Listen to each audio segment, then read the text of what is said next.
Sexual harassment का ऐसे proof होता तो इतने साल किसी भी महिला एथलीट को लगते नहीं इतना ओपन होने में। किसी के लिए भी प्रूफ करना संभव होता है। टोक्यो के बाद में मेरे हस्बैंड के पास में कॉल आया कि आप ऐसे नहीं बोलना, वैसे नहीं बोलना, नहीं तो मरवा दिया जाएगा। आपको मरवा दिया जाएगा? बिल्कुल ऐसे बोला गया है। रेसलिंग ने इतना कुछ दिया है, रेसलिंग के लिए मरना भी पड़ेगा तो खुशी खुशी मरेंगे, कोई दिक्कत नहीं है। সংবাদ প্রতিদিন ডট ইনে আপনাদের সকলকে স্বাগত।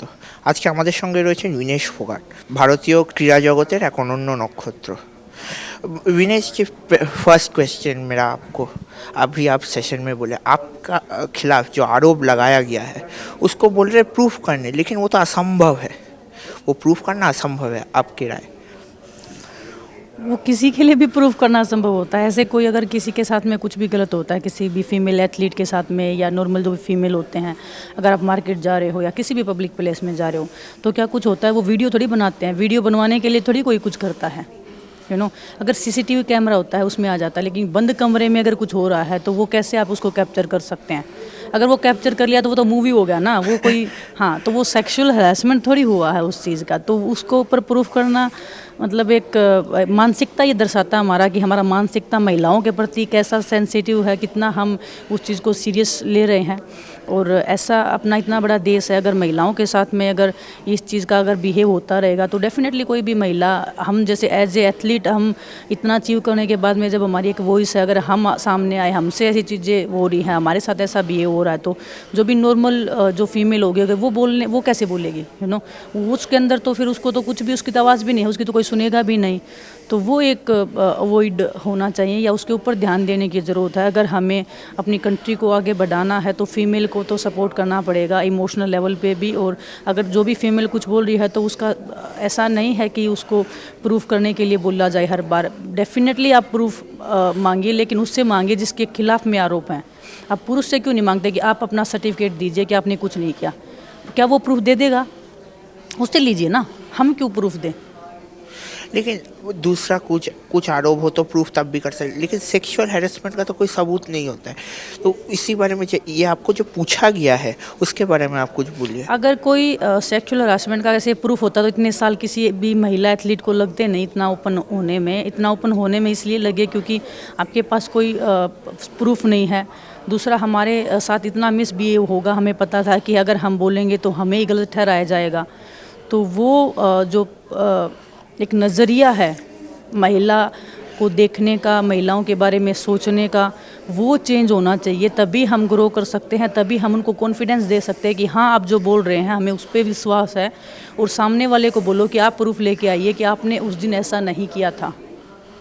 तो आपके फेडरेशन का प्रेसिडेंट बहुत पावरफुल है, पॉलिटिशियन है, तो आप डरे हुए हैं आपके करियर लेके? देखिए, डेफिनेटली डरे हुए हैं क्योंकि हम अगर जब वहाँ पे बैठे थे, हमने जंतर मंतर पे पहली बार आवाज़ अपनी उठाई थी, तो हम अपना रेसलिंग को छोड़ के पीछे कि रेसलिंग ख़त्म हो जाएगा, शायद हम मर जाएं, इतना हम अपना लाइफ का एक फ़ाइनल डिसीजन लेके बैठे थे कि उसके बाद में जो होगा तो अगर उसके लिए हम तैयार हैं तो हम साथ में आएँ। तो सभी एथलीट इतना परेशान थे उस चीज़ से कि हम हर दिन मर रहे थे। तो सभी ने कि हर दिन मरने से अच्छा एक ही बार मरा जाए, कुछ अच्छा करके मरा जाए, ना कि ऐसे घुट घुट के मरा जाए। और हमारी अगर हम मर रहे हैं तो हमारी कुर्बानी देश के काम आ सके, हमारी रेसलिंग के काम आ सके, तो वो भी हमारे लिए प्राउड की बात होगी कि हमने कुछ अच्छा किया है। अगर हमारी जान चली गई तो हमारी फैमिली भी कल को ये बोल सकती है कि हमारे बच्चों ने रेसलिंग में अचीव किया और रेसलिंग के भविष्य के लिए उन्होंने ऐसे कदम उठाए हैं। और बाई चांस अगर हम ऐसे नहीं हुए तो हम एक शान के साथ में हम जिंदा रहेंगे, लोगों की यादों में जिंदा रहेंगे कि हाँ, रेसलिंग ने जो दिया, उन्होंने रेसलिंग को इतना वापस किया। तो वो एक जब हम मरेंगे तो एक चैन से मर सकते हैं कि हाँ, हम मतलब सीना तान के हम चल सकते हैं या बोल सकते हैं किसी को। अगर हम भगवान बोलते हैं ना कि अगर भगवान के पास भी जाएंगे तो हम बोल सकते हैं कि हाँ, हमने गलत के खिलाफ में आवाज़ उठाई है, आपने जो उस इंसान के तौर पे हमें भेजा है तो वहाँ पे हमने गलत सहन नहीं किया है।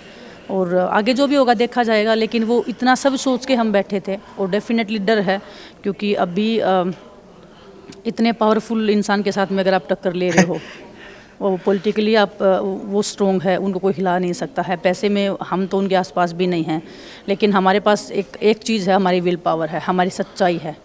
और सच्चाई को कोई कितना ही जुटला ले, वो सच्चाई तो सच्चाई रहेगी, चाहे कोई कितना ही ताकतवर हो, कोई कुछ भी हो।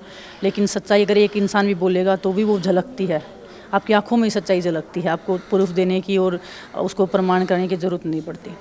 तो आप आपके न्याय के लिए कॉन्फिडेंट है, आपको न्याय बिल्कुल मिलेगा? कॉन्फिडेंट है, क्यों नहीं है, क्योंकि एज ए फीमेल एथलीट लगा लीजिए, पहले तो मैं फीमेल हो गई, वैसे ही हमारे अंदर दुर्गा का बोलते हैं कि दुर्गा माँ का रूप है, ऊपर से मैं स्पोर्ट्स पर्सन हो गई, तो क्यों ना हमारे अंदर वो विल पावर है कि हम, और एक कहते हैं ना कि एक उंगली इसको तो सब तोड़ सकते हैं, लेकिन जब वो उंगली मुट्ठी बन जाती है तो उसको तोड़ना मुश्किल हो जाता है। तो जो भी रेसलर हैं अपने इंडिया में वो एक मुट्ठी बन गए हैं, वो एक पावर है, उस पावर को तोड़ना सामने वाले के बस में नहीं है। हमारा जो पावर है वो हमारा विल पावर है, तो वो विल पावर के साथ हम जीतेंगे, उस सच्चाई के साथ में हम जीतेंगे। इतने लोग कभी झूठ नहीं बोलते, इतने लेवल के एथलीट अगर सामने आके कुछ बोल रहे हैं तो आई थिंक देश को भी सीरियस लेना चाहिए उस चीज़ को, और उस पर आपको 1 घंटा भी नहीं लगना चाहिए प्रूफ मांगने के लिए। उस आदमी को उधर से निकाल के उसको जेल में डालना चाहिए सीधा की, क्योंकि कोई भी एथलीट इस लेवल पे पहुंच के ऐसी बातें नहीं कर सकता है। आपने आरोप लगाया जो योगेश्वर दत्त आपके साथ खेलते हैं, आपके कोलीग है, वो इन्फॉर्मेशन लीक करता है, डिमोरलाइज नहीं होता है आप लोग ये आपका कोलीग ऐसे इन्फॉर्मेशन लीक करता है? काफ़ी दुख की बात लगा लीजिए, रेसलिंग के लिए भी, मेरे लिए पर्सनल लेवल पे भी है, क्योंकि जब मैं सीनियर में आई थी तो उनका ऑलरेडी ओलंपिक मेडल आ चुका था। जब भी वो कंपटीशन में जाते तो मैं एक आस और उम्मीद से उनकी साइड देखती थी कि पहलवान जी कुछ खाने का बता दीजिए या ऐसा कोई टेक्निक बता दीजिए जिससे मैं और अच्छी रेसलर बन जाऊँ, और जिस पर्सन का हमें ये उम्मीद हो कि ये रेसलिंग अच्छा करेंगे, वो ऐसे टाइम पर आपका साथ छोड़ दें या ऐसे टाइम पर आपके साथ में धोखा कर दें, जो रेसलिंग का भी ही नहीं, एज ए इंडिविजुअल भी सबका बुरा टाइम चल रहा है अभी, क्योंकि हमें नहीं पता क्या होने वाला है क्या नहीं होने वाला है। उस टाइम पे आपको ऐसे रेसलर जो खुद ओलंपिक मेडलिस्ट रहे हैं, तो एक दुर्भाग्य की बात है हमारे देश के लिए, हमारी रेसलिंग के लिए। लेकिन मैं उम्मीद करती हूँ कि वो एज ए रेसलर वो सोचें, अपना खुद का निजी फ़ायदा छोड़ के सोचें। मैंने बोला कि मैं अभी भी कॉन्क्लेव में यही बोल रही थी कि खुद का निजी फ़ायदा तो कहीं ना कहीं आपको छोड़ना पड़ेगा, कि आपको नुकसान हो सकता है किसी भी चीज़ का, लेकिन वो नुकसान अगर अच्छे के लिए हो तो वो नुकसान नहीं होता है, वो अच्छा ही होता है। तो हम उम्मीद करते हैं कि वो रेसलिंग के साथ में आए, सच के साथ में आए। उनको देखिए, रेसलिंग में कितना कोई भी पर्सन है, छोटे से छोटा, जो बड़ा सा बड़ा मेडलिस्ट, सबको ये पता है कि क्या होता है रेसलिंग में, क्या इतने सालों तक होता आ रहा है। वो चाहे अनजान बने या बोलते हैं ना कि अगर आप आंखें खोलोगे तभी अगर सूरज निकले, ये ज़रूरी तो नहीं है ना। तो वो जानबूझ के उल्लू बनने वाली बात हो रही है कि हमने आंख बंद कर ली है, मैं तो उल्लू, मेरे को कुछ दिखाई नहीं दे रहा। सबको पता है क्या नहीं है और कितना होता आया है। अगर वो साथ आएंगे तो डेफिनेटली रेसलिंग के लिए अच्छा है, लेकिन उन्होंने इतना सब किया है। एक महिला एथलीट ने जो बोला है उसके ऊपर उन्हें पर्सन चिन्ह जो लगा है, उससे उनकी भी मानसिकता दरसती है कि वो महिलाओं को किस नज़र से देखते हैं। आखिरी सवाल आपको, इतना कंट्रोवर्सी के बाद भी आप इंडिया के लिए खेल रहे हो, आप खेलोगे इंडिया के लिए? डेफिनेटली खेलेंगे, क्यों नहीं खेलेंगे। देखिए, नेक्स्ट ईयर ओलंपिक्स हैं, इस साल एशियन गेम्स हैं, ओलंपिक क्वालिफिकेशन है, तो वो ज़रूर खेलेंगे, लेकिन वही उसके लिए हम जिंदा रहने चाहिए। उसके लिए जो ये कंट्रोवर्सी जो भी चल रही है, जो भी सच्चाई की जो लड़ाई चल रही है, वो सच्चाई की जीत होनी चाहिए। अगर सच्चाई की जीत नहीं होगी तो हमें भी कहीं ना कहीं ये हमारा भी एक मोरल ब्रेक होगा कि हाँ, कि हमने सच की आवाज़ उठाई और देश के लिए अगर हमने खेला तो ये देश की आवाज़ है। ये सिर्फ मेरे इंडिविजुअल कोई व्यक्तिगत, ये बोलते हैं ना कि लाभ के लिए नहीं है, ये एक इंडिया की रेसलिंग के लिए है। हिंदुस्तान की रेसलिंग ने जो इतना कुछ दिया है उसकी लड़ाई है। तो वो अगर हम हारेंगे तो वो रेसलिंग हारेगी और रेसलिंग का भविष्य हारेगा। तो कोशिश तो है कि प्लान में तो है, लेकिन वो बोलते हैं कि इंसान प्लान ही कर सकता है, बाकी तो परमात्मा ने लिख रखा है सबका जर्नी क्या होने वाला है।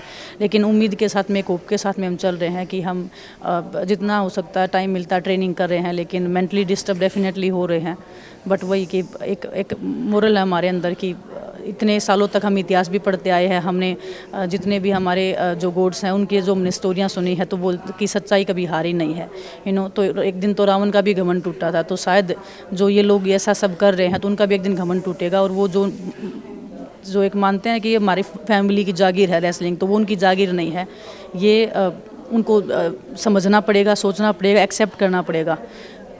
पावर में आने के बाद में कोई पावर छोड़ने को राजी नहीं होता है। पावर आप रखिए, मत छोड़िए, कोई दिक्कत नहीं, किसी को पावर छुड़वाने का वो नहीं है, लेकिन आप गलत मत कीजिए, इतना गलत मत कीजिए कि इतना डराइए मत किसी को कि उसका डर ही ख़त्म हो जाए। तो वो डर और उस सब से हम काफ़ी आगे निकल चुके हैं और होपफुली मतलब सच्चाई की जीत हो। एक उम्मीद है बस यही। आप बोले आप अगर जिंदा रहे तो आपको जान को खतरा है, आपको लगता है? बिल्कुल खतरा है, क्यों नहीं खतरा है। वो उनके ऊपर आप देखिए कितने चार्जेस लगे हैं, मर्डर के लगे हैं या पता नहीं 20-30 केस उनके ऊपर पेंडिंग आपको चल दिया रहे है हैं कोई अभी भी। धमकी? बिल्कुल मिला है। टोक्यो के बाद में मेरे हस्बैंड के पास में कॉल आया कि आप ऐसे नहीं बोलना, वैसे नहीं बोलना, नहीं तो मरवा दिया जाएगा, आप नेशनल कैंप में रहते हो। आपको मरवा दिया जाएगा? बिल्कुल ऐसे बोला गया है, मरवा दिया। आज भी हमारे पास ये सब चीज़ें हैं। जैसे जब ये धरना चला उसके बाद में मेरे घर के सामने 2-3 बार हमने ऐसे लोगों को सपोर्ट किया है जिनको हम जानते भी नहीं, लेकिन वो घर के निगरानी रख रहे हैं, बट वही कि हम मरने से नहीं डरते। अब इतना सब रेसलिंग ने इतना कुछ दिया है, रेसलिंग के लिए मरना भी पड़ेगा तो खुशी खुशी मरेंगे, कोई दिक्कत नहीं है। आपको बहुत बहुत धन्यवाद और शुभकामनाएं। थैंक यू जी। ক্যামেরায় শুভ্ররূপ বন্দ্যোপাধ্যায়ের সঙ্গে অরিঞ্জয় বোস, সংবাদ প্রতিদিন .in।